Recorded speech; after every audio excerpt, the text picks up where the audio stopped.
जय हिंद दोस्तों, take trading tips में आपका स्वागत है। बात करने वाले हैं यहाँ पर एक्जिटा कॉटन के बारे में प्लस 2-3 शेयर के बारे में और बात की जाने वाली है। तो कुल मिला के 4 से 5 शेयर के बारे में यहाँ पर बात होने वाली है जो आने वाले टाइम में आपको पैसा बनाकर दे सकते हैं। तो दोस्तों बात करें एक्जिटा कॉटन क्या है। इस शेयर के अंदर 1 साल का चार्ट पैटर्न देखेंगे, गिरेगा, गिरने के बाद फिर बढ़ेगा। देखिए शेयर नीचे गिरा, सबसे पहले देखिए यहाँ पर 19 रुपये से कितना मार दिया इसने। ये देखिए 8 जनवरी की बात है, 33 रुपये मार दिया। फिर नीचे की साइड में गिर जाता है, यहाँ पे देखिए कितना गिरकर पहुंच जाता है 20 रुपये। 20 रुपये तो फिर कितना ऊपर मारा इसने, यहाँ पर देखेंगे आप तो लगभग 27-28 रुपये फिर ऊपर की तरफ मार देता है। फिर नीचे की तरफ गिरकर कितना पहुंच गया, अभी अगर देखें यहाँ पर तो ये नीचे की साइड में गिरा 21 रुपये 46 पैसे। ठीक है, तो देखिए होता क्या है कि जब आप किसी शेयर पर फोकस करते हैं या स्टॉक मार्केट में आपके खरीदने का तरीका और लोगों से अलग है, देखिए तब तक मत खरीदिए जब तक कि अच्छी खासी गिरावट ना हो। कोई दिक्कत नहीं, आपको 3 महीने लगे खरीदने में चलेगा, 4 महीने लगे खरीदने में चलेगा, लेकिन आप गिरावट पर ही खरीदिए। या कोई एक ऐसा शेयर हो, कोई ऐसा आईपीओ आ गया हो जो अभी नहीं भागा हो, समझ बात आई, तब तो आपका पैसा बन सकता है, नहीं तो फिर कहीं भी अटकेंगे। ज़्यादातर केस में यही होगा कि शेयर खरीदेंगे, काफ़ी दिन के बाद निकलोगे। इससे तो बेटर यही है कि आप, आजकल की सिचुएशन ऐसी है, ये समय ऐसा है कि मार्केट के अंदर ज़्यादातर शेयर हाई पर हैं और आप आंख बंद कर कर ऐसे ही खरीद लेते हैं तो बड़ी दिक्कत आपको होने वाली है। ठीक है, गिरावट, अच्छी खासी गिरावट पे खरीदें। नीचे गिरा है परसेंटेज वाइज में अगर 25, 26, 27 रुपये भी फिर दोबारा से मार दिया तब भी अच्छा पैसा बन जाएगा। ठीक है, होता क्या है कि छोटा शेयर देखकर एक बार में ही आप खरीद लेते हैं, सबसे बड़ी कमी है। देखिए अगर 5 ही हज़ार रुपया भी लगाना है, 2,500 रुपया 2 बार में लगाओ, कम से कम 2 बार में लगाओ। वो एक आदत डालिए आप। ठीक है, पैसा बनेगा नहीं बनेगा छोड़ दीजिए उसको, लेकिन आप टुकड़ों टुकड़ों में खरीदने की आदत डालिए। आदत डालने के बाद आपका अच्छा पैसा आने वाले टाइम में बन सकता है। ठीक है, तो एक्जिटा कॉटन बढ़िया शेयर मुझे लग रहा है, आने वाले टाइम में अच्छा पैसा बना के दे सकता है। मार्केट कैप देख लीजिए, 599 करोड़ का मार्केट कैप है। आप कहेंगे बढ़िया बढ़िया, मतलब कि प्राइस के अकॉर्डिंग ठीक है, कंपनी के मार्केट कैप और प्लस प्राइस के अकॉर्डिंग ठीक है। चलिए दोस्तों, अगला शेयर है प्रीतिका ऑटो इंडस्ट्री लिमिटेड। तो देखिए दोस्तों, इस शेयर की अगर देखें तो सबसे पहले आप देखिए 1 साल का चार्ट पैटर्न आप देख लीजिए। ठीक है, शेयर नीचे से तेजी दिखाता है, 19 रुपये से कितना पहुंच जाता है ऊपर की साइड में तेजी 52। फिर नीचे की साइड में गिर जाता है 25 रुपये, 25 रुपये से फिर, तो सबसे पहले इसको 29 रुपये पे कवर किया। 29 रुपये से इसने बड़े प्यार के साथ ऊपर की साइड 36 रुपये मार दिया। ठीक है, 36 रुपये तो फिर नीचे की साइड में गिरा। ठीक है, 28-29 रुपये फिर आ गया। फिर दोबारा से इसके अंदर आप देखिए 2 दिन के अंदर तो कोई खास तेजी नहीं है, 1 दिन के अंदर आज ही देखेंगे तो थोड़ी सी तेजी बननी शुरू हुई है। ठीक है, तो यहाँ पर ये थोड़ा सा ऊपर जाए थोड़ा सा नीचे जाए, इस चीज़ को देख के खरीदेंगे बिल्कुल कोई फायदा नहीं है। ठीक है, ऐसे देख के खरीदेंगे तो आपका कोई कोई बड़ा प्रॉफिट बनने वाला नहीं है। 18 रुपये से यहाँ पर चल रहा है, आप लॉन्ग टर्म इसको लेकर चलिए। ठीक है, लॉन्ग टर्म लेकर चलोगे आपका फायदा हो सकता है। मार्केट कैप देख लीजिए कितना है इस कंपनी का, 500 करोड़ का मार्केट कैप है, सिर्फ 500 करोड़ का। ठीक है, तो कंपनी के फंडामेंटल भी उसी तरीके के होंगे। शेयर का भाव भी 31 रुपये। चलिए देख लेते हैं एक बार कंपनी के फंडामेंटल्स। तो दोस्तों देखने की कोशिश करते हैं प्रीतिका ऑटो के। यहाँ पे जून क्वार्टर का रेवेन्यू देखिएगा 94 करोड़ का था, उसके बाद 93 करोड़, उसके बाद 70 करोड़ का, उसके बाद 82 करोड़, उसके बाद 88 करोड़ का, लगातार आप देख सकते हैं यहाँ पर। ठीक है, चलिए अब देख लेते हैं कंपनी का प्रॉफिट। देख लीजिए यहाँ पर 4 करोड़ का है, उससे पहले कितना था 2.5 करोड़ का, उससे पहले 4 करोड़, उससे पहले 4.75 करोड़ का, उससे पहले 5.29 करोड़ का।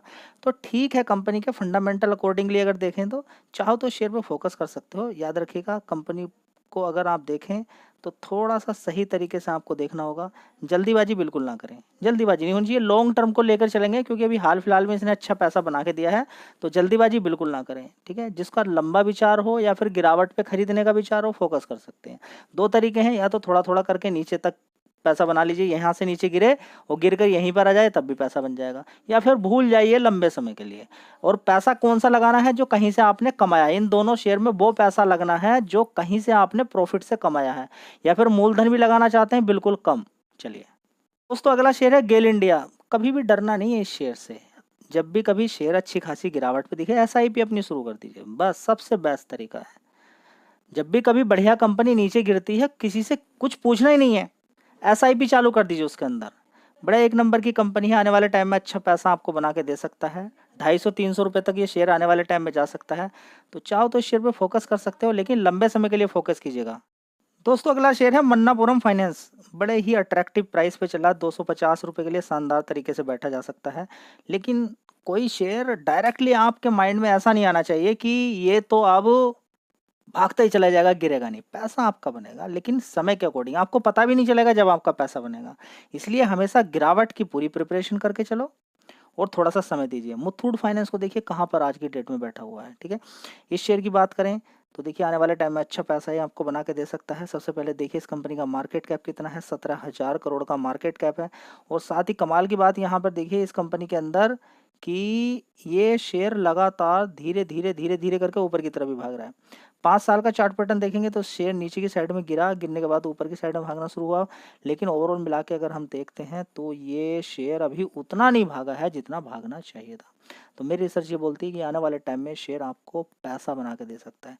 चलिए देख लेते हैं सबसे पहले कंपनी के फंडामेंटल्स। तो अगर यहाँ पर देखने की कोशिश करते हैं मन्नापुरम फाइनेंस, जून क्वार्टर के अंदर देखेंगे एक साल पहले 2030 करोड़ का रेवेन्यू आता था, उसके बाद 2157 करोड़ का, उसके बाद 2309 करोड़ का, 2360 करोड़ का, उसके बाद देखेंगे 2488 करोड़ का, ठीक है। इसी तरीके से कंपनी का अगर प्रॉफिट देखते हैं यहाँ पर 557 करोड़ का था, उससे पहले देखेंगे 563 करोड़, उससे पहले 575 करोड़, 561, 498 करोड़।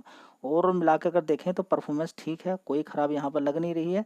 आने वाले टाइम में बढ़िया पैसा आपको शेयर बना के दे सकता है। बस एक चीज़ आपके अंदर होनी चाहिए, पेशेंस लेवल। दोस्तों अगला शेयर होगा प्रीमियर एनर्जीज लिमिटेड। इस शेयर की अगर बात करते हैं तो देखिए आईपीओ के बाद लगातार तेजी तेजी तेजी इसके अंदर देखने को मिल रही है। एक महीने का चार्ट पैटर्न देखिए, तेजी तेजी तेजी है। 841 रुपये से लगातार धीरे धीरे तेजी तेजी करके दिखा रहा है, ठीक है जी। कितना भाग सकता है, सबसे पहले देखिए मार्केट कैप कितना हो चुका है इस कंपनी का, ठीक है। विदाउट मार्केट कैप किसी भी शेयर को खरीदने की कोई कोशिश ना करें, ठीक है।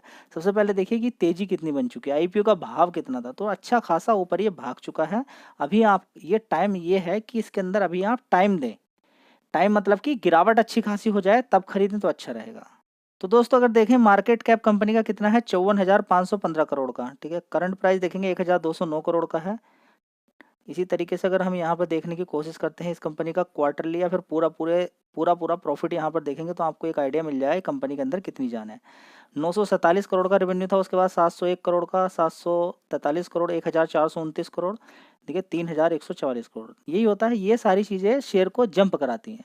आपको लगता है कौन से शेयर भागे, लेकिन ऑलरेडी अगर जंप है शेयर के अंदर तब बड़ी दिक्कत होती है, तब बड़ी दिक्कत होती है, ठीक है। नेट प्रॉफिट की अगर बात करते हैं तो देखिए ये बड़ी दिक्कत हो जाती है। कंपनी का अच्छा प्रॉफिट चलते चलते 2 बार निगेटिव हो गया, ठीक है। उससे पहले देखिए 45 करोड़ का प्रॉफिट था, 26 करोड़ का, फिर 14 करोड़ का नुकसान, 13 करोड़ का नुकसान, फिर अचानक ही 231 करोड़ का प्रॉफिट। अब देखिए आगे आने वाले टाइम में कंपनी नुकसान ना दिखाए तो बहुत अच्छी बात है, ठीक है। अगर कंपनी का देखते हैं रिजर्व्स कितना है, 620 करोड़ का है, और कर्ज कंपनी पे 1,402 करोड़ का है। टोटल एसेट्स की संख्या देखें तो 3,537 करोड़ के हैं, ठीक है। तो ये सारी चीज़ें आपको मालूम होनी चाहिए। चलिए अगला शेयर देख लेते हैं। अगला शेयर है ओला इलेक्ट्रिक मोबिलिटी लिमिटेड। 114 रुपये का भाव यहाँ पर देखने को मिल रहा है, लेकिन अभी देखेंगे, देखिए होता क्या है कि लॉक इन पीरियड रहता है, पहला महीना 1 महीने का, ठीक है। उसके बाद और भी रहता है, ठीक है। सारे शेयर्स नहीं बेच सकते, धीरे धीरे बेच सकते हैं। देखिए मार्केट कैप कितना है, 50,000 करोड़ का मार्केट कैप है। आज कितना लो गया था शेयर, आज लो देखिए 103 रुपये तक नीचे तक चला गया था। 103 रुपये से 116 रुपये की रिकवरी देखने को यहाँ पर मिली है, मतलब कि किसी ने तो माल यहाँ पर उठाया है, ठीक है। सस्ते 103 पे 100 रुपये पे कौन नहीं उठाएगा, सही है। आने वाले टाइम में 150 रुपये के लिए कोई भी उठाएगा, ठीक है। नहीं नीचे जाएगा तो अट्रैक्टिव हो जाएगा, लेकिन अभी मार्केट कैप ठीक है, ज़्यादा बड़ा है एकदम, ये नहीं कि 2,000 करोड़ का है, 3,000 4,000 करोड़ की कंपनी नहीं, ठीक है। तो इस चीज़ को आपको देख के करना चाहिए। हाँ ये है कि 150 रुपये जाना आने वाले टाइम के लिए कोई बड़ी बात इस कंपनी के लिए नहीं है, लेकिन हाँ कंपनी को अच्छा खासा प्रॉफिट आने वाले टाइम में दिखाना पड़ेगा। लेकिन जिस तरीके से सरकार लगातार फोकस कर रही है, और अभी हाल फिलहाल में डीजल वाली गाड़ियों पर भी बड़ा बड़ा टैक्स लगाया जा रहा है, तो ये बात आप समझ में आ जानी चाहिए कि आने वाले टाइम में इलेक्ट्रिक व्हीकल का दबदबा रहने वाला है। और कंपनी पहले से ही अगर आप देखें इलेक्ट्रिक व्हीकल के अंदर दबदबा उसी कंपनी का रहेगा जिसकी बैटरी खुद की है, जिसकी बैटरी खुद की है। और कंपनी बड़ा प्लांट खोल कर बैठी हुई है बैटरी का भी, ठीक है। तो आने वाले टाइम में मुझे ऐसा लगता है कि शेयर जो अभी नुकसान दिखा रही है कंपनी, वो प्रॉफिट में कन्वर्ट हो जाएगा। हाँ कंपनी की सेल्स अच्छी खासी हैं, बढ़ रही हैं, लेकिन कर्ज को लेकर और साथ में कंपनी के प्रॉफिट को लेकर अभी थोड़ा बहुत यहाँ पर कन्फ्यूजन पैदा है। अब देखते हैं कि क्या दूसरी कंपनियों की तरह ये कंपनी भी प्रॉफिट दिखा पाएगी आने वाले टाइम में, ठीक है। तो अभी हाल फिलहाल में इलेक्ट्रिक बाइक का भी कंपनी ने लॉन्च किया है, ठीक है। तो जिसकी वजह से शेयर के अंदर अभी हाल फिलहाल में तेजी बनी थी और शेयर 160 रुपये तक पहुंच गया था। देखिए मार्केट है, कुछ नहीं कहा जा सकता है, क्योंकि कंपनी के बिजनेस के ऊपर अगर आप दाव खेल लें तब तो ठीक है, ठीक है। चलिए। दोस्तों अगली कंपनी है इरेडा जी। अभी तो भाग ही नहीं रहा। देखिए यही तो होता है स्टॉक मार्केट के अंदर, जब भागेगा तेजी तेजी तेजी। 50 रुपए से कहाँ तक पहुंच गया था? 320 रुपए तक। कहाँ तक? 310 रुपए तक पहुंच गया था 50 रुपए से। ठीक है, तो आपको ये बात भूलनी नहीं चाहिए कि 50 रुपए से गया है 310 रुपए तक। तो आपका 50 रुपए से अगर 150 रुपए होता तब क्या गलत होता क्या? 50 रुपए से खुलने के बाद 150 रुपए ही रहता तब गलत होता क्या शेयर? बात वही है कि एक एक साल के अंदर इतना इतना शेयर भाग जाता है। जो मैं अभी आपको बताने की कोशिश कर रहा हूँ यही कर रहा हूँ। अभी आप कह रहे हैं कि इतना क्यों गिर गया? खुद ही सोचिए, 50 से 100 ही रुपये रहता तब भी कोई दिक्कत नहीं थी। एक साल में कोई शेयर 50 रुपये का है, 100 रुपये पहुंच जाए, डबल कर दे पैसा, कोई बड़ी बात है नहीं। और अभी शेयर कहाँ पर है? 224 रुपये पे। ये नहीं बोल रहा हूँ कि आने वाले टाइम में 300 नहीं जा सकता है, जा सकता है, लेकिन कुछ लॉजिक थोड़ा सा सोच समझ के देखिए। ऐसा नहीं होगा कभी भी कि आपको गिरावट ना मिले, गिरावट पे शेयर ना मिले। बहुत शेयर आपको मिलेंगे। अभी भी देखिए कितने सारे शेयर्स आपको मिल रहे हैं। दोस्तों अगला शेयर है अशोक लीलैंड। दोस्तों होता क्या है कि ज़्यादातर टाइम आपको शेयर के अंदर इस तरह का चार्ट पैटर्न बनता नजर आएगा। तेजी बनेगी फिर गिरावट होगी, तेजी बनेगी फिर गिरावट होगी, ताकि आप लोग पोर्टफोलियो बना के होल्ड करने की प्रैक्टिस ना करें। ठीक है, बार बार मार्केट आपको डराएगा, डरा के आपकी होल्डिंग बिकवाएगा, प्रेशर नीचे की तरफ बनवाएगा, शेयर को सस्ता किया जाएगा। सस्ता करने के बाद बड़ा प्लेयर फिर खरीदेगा उनको, फिर आपको बेचेगा। ऐसा नहीं कि शेयर जीरो हो जाएंगे ना, गिराए जाएंगे, सही लेवल पे लाए जाएंगे। अब जैसे कि ये शेयर नीचे की तरफ गया, मान लीजिए यहाँ से पहुंच जाता है 230 रुपये। ठीक है, 230 रुपये से फिर ऊपर की साइड में 270, फिर नीचे की साइड में आ जाएगा 230 रुपये, फिर 270। ये काम ज़्यादा चल रहा है अभी हाल फिलहाल में। ठीक है, और पहले से ही चलता है, आपकी कोई नई बात नहीं है। ठीक है, तो अभी जो गिरावट होती है इसको सबसे पहले निगेटिव चीज़ों को देखना सोचिए। इन गिरावटों का फ़ायदा लेने की प्रैक्टिस कीजिए। इन गिरावटों का कोई भी एक शेयर चूज़ कीजिए, अगर पैसा कम है तो उसके अंदर SIP कीजिए। गिरावट पे दुखी नहीं होना है, बोलना है कि हाँ मुझे तो गिरावट ही चाहिए थी और अब मैंने खरीद लिया है, अब मैं टाइम दूंगा, टाइम देने के बाद इससे पैसा बनाऊंगा।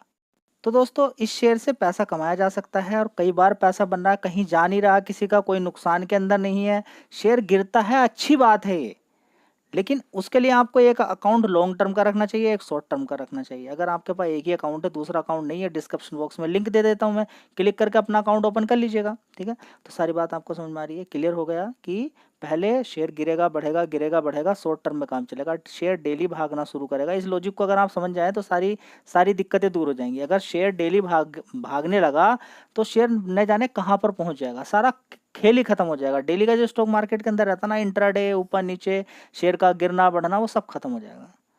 ठीक है, तो किसी भी शेयर को, एक शेयर को चूज कीजिए, बार बार गिरावटें उसके अंदर मिलेगी, तेजी बनेगी, गिरावट होगी, तेजी बनेगी, बार बार आपको डराया जाएगा। लॉन्ग टर्म में पैसा बन जाता है आपका, अच्छा पैसा बन जाता है, लेकिन जो बीच बीच की गिरावटें होती हैं उसमें कहीं गुना ज्यादा पैसा बनता है। लेकिन एक चीज काम करेगी दोनों में ही, कि अच्छी कंपनी ढूंढ ली पहले, राइट कंपनी, उसके बाद राइट प्राइस, गिरावट वाला भाव ढूंढ लिया, उसके बाद कितना पैसा लगाना है उसको चूज कीजिए। टुकड़ों टुकड़ों में खरीदना है, खरीद के होल्ड करना है, समय देना है, पैसा आपका बनेगा। इस तरीके से थोड़ा थोड़ा खरीदिए। जहां से भी आपको शेयर लग रहा है, मान लीजिए कहाँ पर अच्छा लगा आपको जी, 255 पे, 255 इधर लिखिए, 255 ही इधर लिखिए। बोलिए कि 255 से 256 नहीं चाहिए मुझे, नीचे चाहिए, अपना भी बोलिए, सारा खेल ही खत्म हो जाएगा। इस प्रैक्टिस को करके देख लीजिए, आप स्टॉक मार्केट के गुरु बन जाएंगे आप। कोई इसका तोड़ ही नहीं है इस चीज का, क्योंकि गिरावट जिसको चाहिए, मतलब कि फिर क्या, फिर तो खेल खत्म हो गया। इस चीज को प्रैक्टिस कर लीजिए। अभी केवल एक चीज कीजिएगा कि मुझे पैसा नहीं चाहिए, और अभी आपको समझ में आ भी गया होगा जो गिरावट आई है। मैं बार बार जो आपसे बोलता था कि गिरावट की तैयारी करके चलिएगा, गिरावट की तैयारी करके चलिएगा, एक बार में शेयर ना खरीदें, एक बार में शेयर ना खरीदें। तो अब आपको सारी बातें समझ में आ रही होगी। त्यागी टेनेटिव्स बिल्कुल सही बोलता था। ठीक है, किसी के हाथ में नहीं है स्टॉक मार्केट, कहाँ से कितना गिरेगा, लेकिन गिर के खत्म कभी नहीं होगा। और ये भी नहीं कि गिरता ही रहेगा, और ये भी नहीं कि भागता ही रहेगा, दोनों चीजें चलती रहेंगी। चलिए, वीडियो अच्छी लगी लाइक शेयर कर दीजिएगा। जय हिंद, वंदे मातरम।